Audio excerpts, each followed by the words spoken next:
زورو مردی هست که همه بهش احترام میذارن ولی بعضیا واقعا ازش میترسن، مخصوصا خدمه کلاه‌حصیری.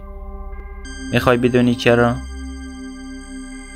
دلایلش رو در ادامه ویدیو بهت میگم، پس ویدیو رو تا آخر تماشا کن.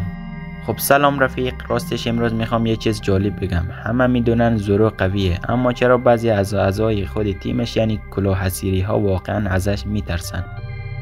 نه فقط مسئله احترامه، حرفم درباره یه حس متفاوت عجیب بین خدمه است. بذار دلایلش رو با هم ببینیم. راستش زورو همچین آدمی نیست که فقط قوی باشه. ضربهش واقعا قدرتمنده. وقتی خدمه میبینن که یه ضربه زورو میتونه همه چیز رو تمام کنه، ناخودآگاه ترس میگیرن، چون اون میتونه در یک لحظه همه چیز رو عوض کنه. تریلر پارک رو یادته؟ زورو همه دردها رو به جون خرید تا لوفی زنده بمونه.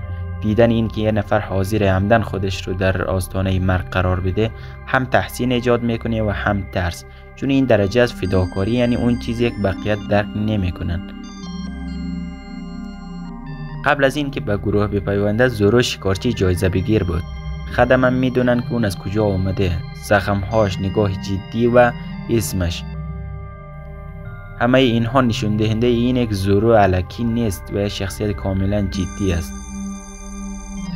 در لحظه های مهم بقیه ممکنه فرار کنن یا پنهان بشن وقتی خطر جدی میشه، اما زورو انگار از مبارزه های سخت کیف میکنه.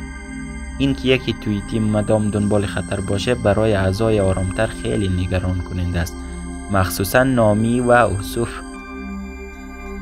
وقتی زورو در حالت آشورا یا حاله شیطانیش رو نشون میده، نه تنها قدرت فیزیکیش ترسناک میشه، بلکه خود تصویرش انگار یه موجود دیگه ظاهر شده. چوپر یا اوسوف زورو رو در اون حالت دیدن و واقعا وحشت کردن و ازش ترسیدن و این تجربه ها یادشون نمیره. یک از دلایل دیگه واقعا هم خنده‌دار هم واقعیه. زورو حس جهتیابیش واقعا فاجعه است. برای نامی که ناویگاتور و جهتیاب خدمه است، این خطر وجود داره که زورو یه تصمیم اشتباه ساده بگیره و همه رو به دردسر بندازه. اینم خودش یه جور تهدیده دیگه. زورو صرفا قوی نیست، اون یه ترکیب نادر از قدرت خالص، فداکاری غیر انسانی، میل به مبارزه و تصویر یک بقیه درک نمی کنن.